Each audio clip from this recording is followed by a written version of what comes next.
You can test your microphone. Hello? Okay, that's good. Hello? Okay. Yep. Hi, Professor.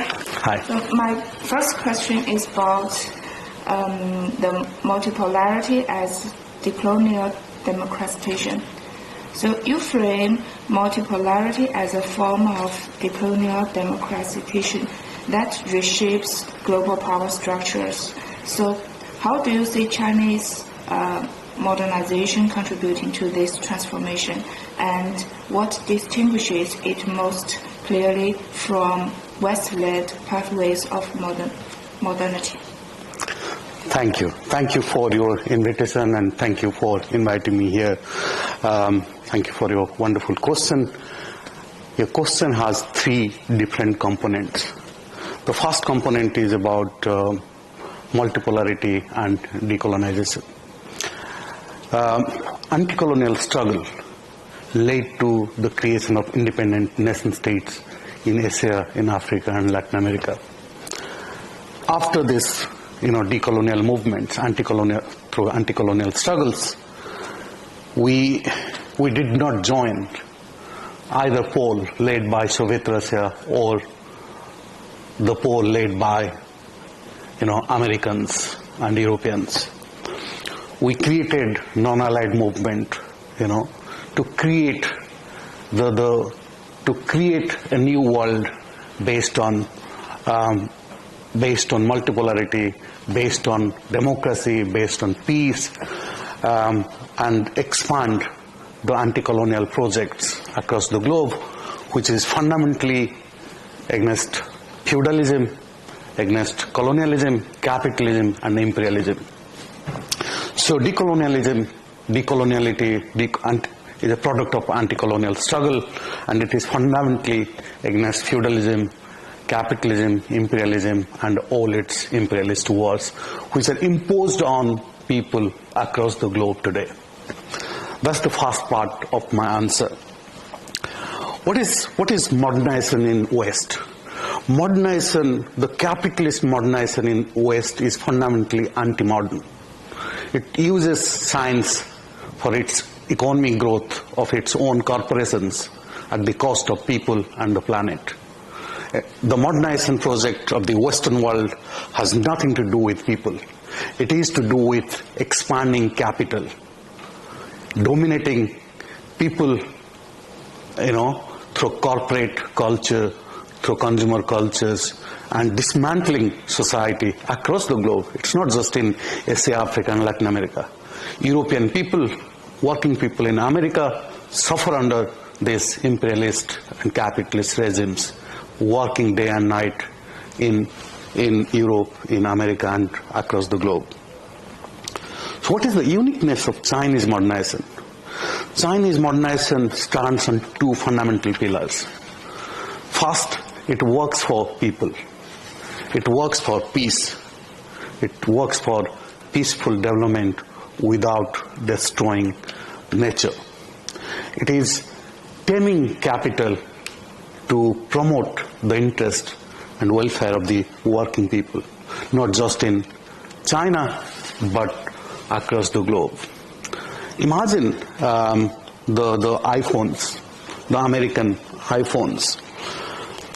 It constantly changes every year in the name of, innovation.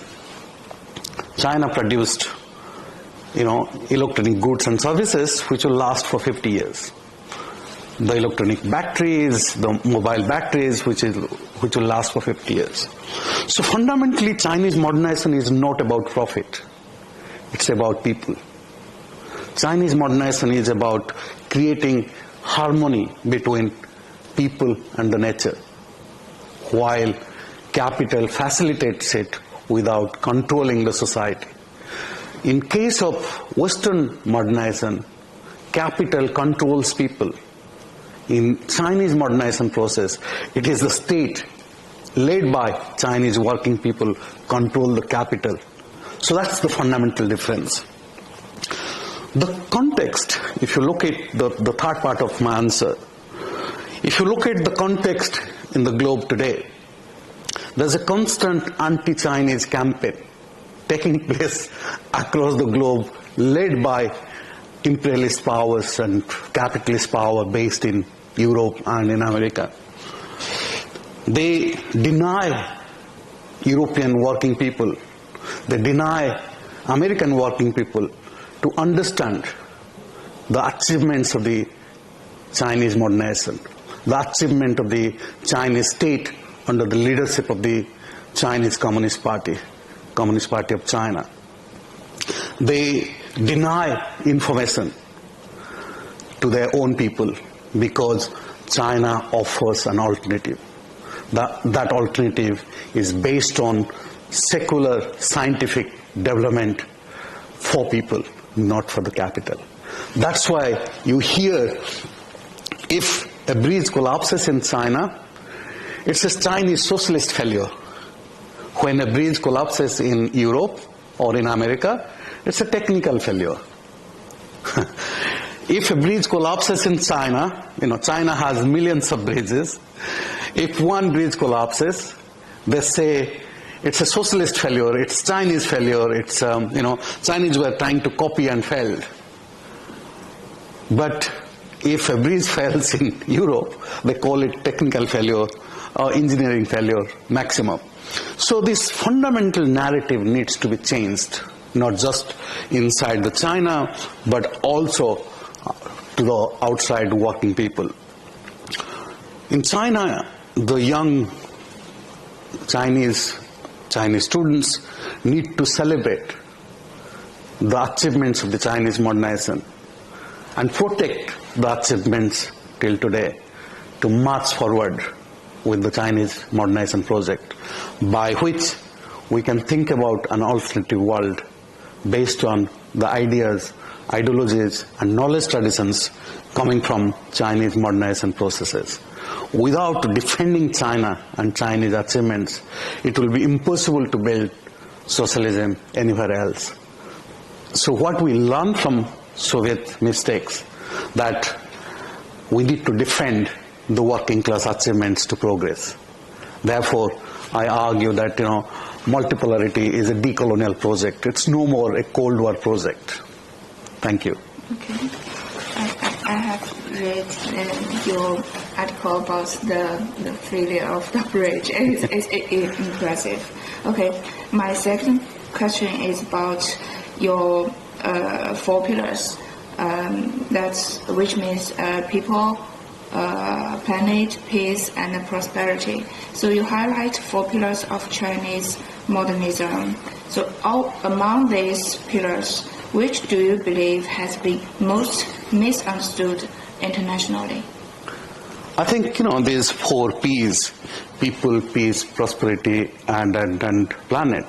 These 4 P's are interrelated with each other. You cannot take out peace and expect prosperity. You cannot take out prosperity and expect people to enjoy their everyday life. So you cannot destroy a planet where people can enjoy their healthy life. So that's why Xi Jinping talks about integral humanism. These 4 P's are central to integral humanism, where people enjoy prosperity without any fear, in a peaceful environment, and where there is a balance between the interest of the people and interest of the nature, where we can protect the planet and protect the people. So it's not about the ideas of Western capitalism where economic growth dominates, and for the sake of economic growth, for the sake of protecting corporate interests, you will find that they impose war. They impose war on Ukraine, they impose war on Afghanistan, they impose war on Libya, they impose war on different parts of the globe. They're trying to create conflict between India and China by creating Quad. So imperialism is pursuing war to protect capitalism. We are pursuing socialism to protect people and the planet through peaceful means. That is central to the ethos of Chinese modernization. Okay, so how do China to improve to better be understood by the internet and by the global about these 4 pillars? Thank you. This is one of the area on which I think China needs to work, and all of us who believe in Chinese modernization project, Chinese model of socialist development, we need to expose Western hypocrisy and their anti-Chinese campaigns. We need to expose the misinformation campaign by the European and American capitalist media. We need to really show them the reality. This is what, yesterday I was joking with colleagues while having dinner. The dinner theme was Western food. If Chinese chef can cook better Western food, that tells you a story what socialism can achieve. So yes, I think one of the ways we can, counter the Western propaganda, anti-Chinese propaganda, anti-socialist propaganda, by showing them the reality. So by writing, by communicating, by talking about achievements of Chinese modernization led by the Communist Party of China. Okay. Here is the last question. It's about building working class solidarity. So your paper stresses that communicating China's practices and achievements is vital for strengthening international working class solidarity. So in practical terms, what forms of cooperation or knowledge sharing do you see as most effective for fostering such transnational solidarity in current global context? Thank you. I think the achievements of the Chinese working class are the achievements of the working class across the globe. The international working class needs to get exposed to the achievements of the Chinese working class, follow the model in their local, national and regional context, and fight back the capitalist, feudal and imperialist powers that is operating in their own countries. The reactionary governments across the globe, those who destroy the working lives and happiness of working people across the globe, they need to see how Chinese working class achieved so much over the last 50 years or last 7 decades. That achievement should inspire the working people across the globe, irrespective of their national boundaries, by which they can reclaim their life, their rights as citizens, and their share of development, by which we are not really confronting each other as working people in the name of nationalism, in the name of reactionary religious forces, in the name of, capitalist development. We are extending solidarity and cooperation with each other to learn from each other. And this is only possible when we reject the Eurocentric knowledge traditions that creates binary between economic development and economic growth, which creates binary between human happiness and economic growth.